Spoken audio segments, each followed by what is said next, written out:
তো আজকে আবার চলে এসেছে তুফান সিনেমার আরও একটা নতুন পোস্টার সাকিব খান এবং মিমি চক্রবর্তীর।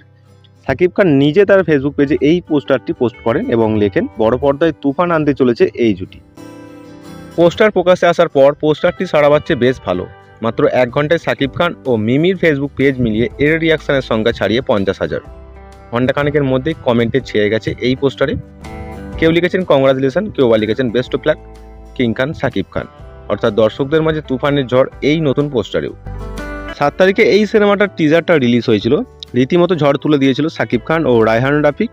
প্রায় 1.5 মিনিটের এই টিজারে সেই ঝলক মাত্র একদিনেই কোটির ভিউজ রেকর্ড করেছিল।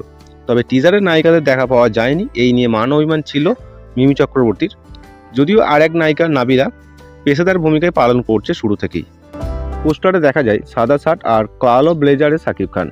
তার লম্বা চুল, মুখ ভর্তি ছোট ছোট দাড়ি, অন্যদিকে তার বুকে হাত রেখে প্রেমিকার ভঙ্গিমায় দাঁড়িয়ে আছেন মিমি চক্রবর্তী।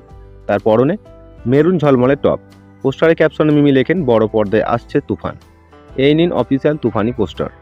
অন্যদিকে এই পোস্টার সাকিব খান শেয়ার করে লেখেন, বড় পর্দায় তুফান আনতে চলেছে এই জুটি। ভারত বাংলাদেশ যৌথ প্রযোজনায় বড় বাজেটে নির্মিত হচ্ছে তুফান। এরই মধ্যে ছবির শুটিং শেষ হয়ে গেছে বলে জানান নির্মাতা রাফি। ছবিটি প্রযোজনা করছেন ঢাকার আলফা আই, চরকি ও কলকাতার এসবিআই। এই সিনেমা বক্স অফিসে ভালো ঝড় তুলে দেবে তা নিয়ে কিন্তু কোনো সন্দেহ নেই। আর এই পোস্টারটা আপনাদের কেমন লেগেছে সেটা কিন্তু অবশ্যই জানাবেন, আর আরও জানতে আমাদের সাথে জুড়ে থাকুন।